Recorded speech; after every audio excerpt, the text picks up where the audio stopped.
ಬಹಳಷ್ಟು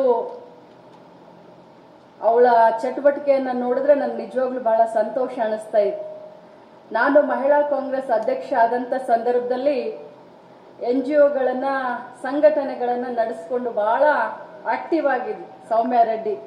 ಆ ಸಂದರ್ಭದಲ್ಲಿ ನನಗೆ ಅಧ್ಯಕ್ಷರು DK ಶಿವಕುಮಾರ್ ಸಾಹೇಬರು ರಾಮಲಿಂಗ ರೆಡ್ಡಿ ಅವ್ರ ಮಗಳು ತುಂಬಾ ಆಕ್ಟಿವ್ ಇದ್ದಾಳೆ, ಮಹಿಳಾ ಕಾಂಗ್ರೆಸ್ಗೆ ನೀನು ಕರ್ಕೊಂಡು ಕೆಲಸ ಮಾಡಿಸು ಅಂತ ಹೇಳಿದ್ರು. ನಾನು ಸೌಮ್ಯಗೆ ಫೋನ್ ಮಾಡಿ ಬಾರಮ್ಮ ಭೇಟಿಯಾಗೋಣ ಅಂತ ಕರೆದು ನನ್ನ ಒಂದು ಅಧ್ಯಕ್ಷತೆಯಲ್ಲಿ ಜನರಲ್ ಸೆಕ್ರೆಟರಿ ಆಗಿ ಕೆಲಸ ಮಾಡಿದ್ಲು.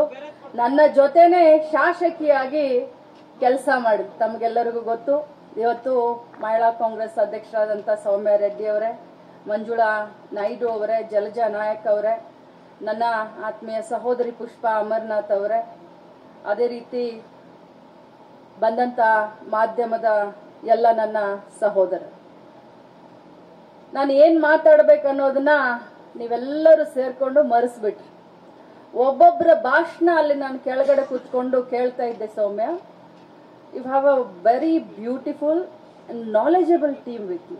ತುಂಬಾ ಒಳ್ಳೆ ನಾಲೆಜ್ ಇದ್ದಂಥವ್ರನ್ನ ಮಹಿಳಾ ಕಾಂಗ್ರೆಸ್ಗೆ ನೀನು ತಗೊಂಡಿದೀಯಾ. ಅದು ನಿನ್ನ ದೊಡ್ಡತನ ಅಮ್ಮ. ಒಂದು ಮಾತನ್ನ ಹೇಳಲಿಕ್ಕೆ ಬಯಸ್ತೇನೆ, ಬಹಳಷ್ಟು ನಾಯಕಿಯರು ನನ್ನ ಜೊತೆ ಕೆಲಸ ಮಾಡಿದಂಥವ್ರು ಇದ್ದೀರಾ ಮತ್ತು ಬಹಳಷ್ಟು ಹೊಸ ಚಿಗುರು ಕೂಡ ಈ ಒಂದು ಮಹಿಳಾ ಕಾಂಗ್ರೆಸ್ನಲ್ಲಿ ಸೌಮ್ಯ ರೆಡ್ಡಿ ಅವರು ಹುಟ್ಟು ಹಾಕಿದ್ದಾರೆ. ನಾನು ಮಹಿಳೆಯರ ಬಗ್ಗೆ ಮಾತನಾಡೋದು ಅಂತಂದ್ರೆ ನನಗೆ ಎಲ್ಲಿಲ್ಲದ ಒಂದು ಉತ್ಸಾಹ. ಗಂಟೆಗಂಟ್ಲೆನೆ ನಮ್ಮ ಬಗ್ಗೆ ನಾವು ಮಾತಾಡೋದು ಅಂತಂದ್ರೆ ಮಾತನಾಡಬಹುದು. ಆದ್ರೆ ರಾಜಕಾರಣದಲ್ಲಿ ಮಹಿಳೆ, ಅದ್ರ ಬಗ್ಗೆ ನಾವು ಇವತ್ತು ವಿಚಾರ ಮಾಡಬೇಕಾಗಿ.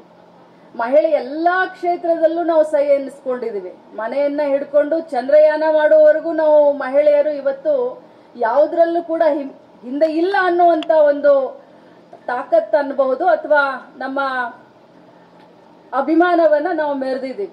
ಆದ್ರೆ ಇವತ್ತು ರಾಜಕಾರಣದಲ್ಲಿ ಯಾವತ್ತಿದ್ರೂ ನಮ್ಮ ಅಧ್ಯಕ್ಷರು ಒಂದು ಮಾತು ಹೇಳ್ತಾರೆ, ಮಹಿಳೆಯನ್ನ ಬಿಟ್ಟು ರಾಜಕಾರಣವನ್ನ ಊಹಿಸ್ಲಿಕ್ಕೆ, ಸಮಾಜದಲ್ಲಿ ಮಹಿಳೆಯನ್ನ ಬಿಟ್ಟು ಸಮಾಜದಲ್ಲಿ ಇರ್ಲಿಕ್ಕೆ ಸಾಧ್ಯ ಇಲ್ಲ.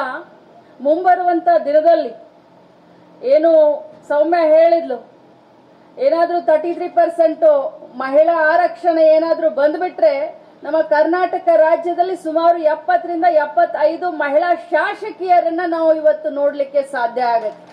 ಆ 70-75 ಶಾಸಕಿಯರು ಎಲ್ಲಿಂದ ಬರ್ತಾರೆ ಅಂತಂದ್ರೆ ಅದೆಲ್ಲ ಇಲ್ಲಿ ಕುಳಿತಂತ ನಾಯಕರಿಂದ ಬರಬೇಕು ಅನ್ನೋದೇ ನನ್ನ ಆಸೆ.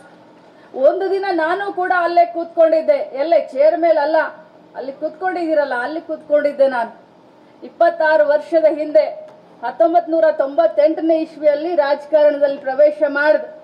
ಒಬ್ಬ ಕಾರ್ಯಕರ್ತೆಯಾಗಿ, ಸಾಮಾನ್ಯ ಕಾರ್ಯಕರ್ತೆಯಾಗಿ ಮಾರ್ಗ್ರೆಟ್ ಅಳ್ವಾ ಅವರ ಚುನಾವಣಾ ಪ್ರಚಾರಕ್ಕೆ ಮನೆ ಮನೆಗೆ ಹೋಗಿ ಪ್ಯಾಂಪ್ಲೆಟ್ ಹಂಚಿ ಅವರ ಒಂದು ಬೂತ್ ಏಜೆಂಟ್ ಆಗಿ, ಕೌಂಟಿಂಗ್ ಏಜೆಂಟ್ ಆಗಿ ನನ್ನ ರಾಜಕಾರಣವನ್ನ ಶುರು ಮಾಡಿ ಇವತ್ತು ನನಗೆ ಹೆಮ್ಮೆ ಅನಿಸುತ್ತೆ. ಕಾಂಗ್ರೆಸ್ ಪಕ್ಷದ ಮುಖ್ಯಮಂತ್ರಿಗಳಾದಂಥ ಸಿದ್ದರಾಮಯ್ಯನವರು ಮತ್ತು DK ಶಿವಕುಮಾರ್ ಅವರು ಒಂದು ಅವಕಾಶವನ್ನ ಕೊಟ್ಟರು. ಇವತ್ತು ತಮ್ಮೆಲ್ಲರ ಸೇವೆಯನ್ನ ಮಾಡುವಂತ ಒಂದು ಕೆಲಸವನ್ನ ನಾನು ರಾಜ್ಯದಲ್ಲಿ ಮಾಡ್ತಾ ಇದ್ದೀನಿ. ನಾನೆಲ್ಲ ಅಕ್ಕ ತಂಗಿಯರಿಗೆ ಹೇಳಲಿಕ್ಕೆ ಬಯಸ್ತೇನೆ, ರಾಜಕಾರಣ ನಮಗೆ ಯಾರೋ ಹೆಗಲ ಮೇಲೆ ಹೊತ್ಕೊಂಡು ಹೋಗ್ತಾರೆ ಅಂತಂದ್ರೆ ಅದು ನಮ್ಮ ಭ್ರಮೆ. ನಮಗೆ ಮಾರ್ಗದರ್ಶನ ಅವ್ರು ಮಾಡ್ತಾರೆ.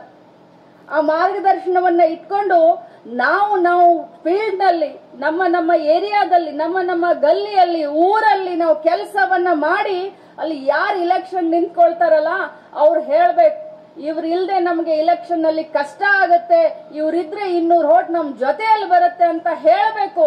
ಅಂದಾಗ ಮಹಿಳಾ ನಾಯಕತ್ವ ಬೆಳಿಲಿಕ್ಕೆ ಸಾಧ್ಯ.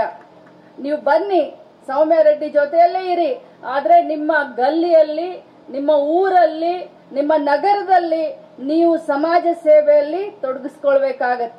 ಅಂದಾಗ ನಾವು ನಾಯಕತ್ವದ ಗುಣವನ್ನ ನಾವು ಬೆಳೆಸ್ಕೊಳ್ಳೋಕೆ ಸಾಧ್ಯ ಆಗತ್ತೆ.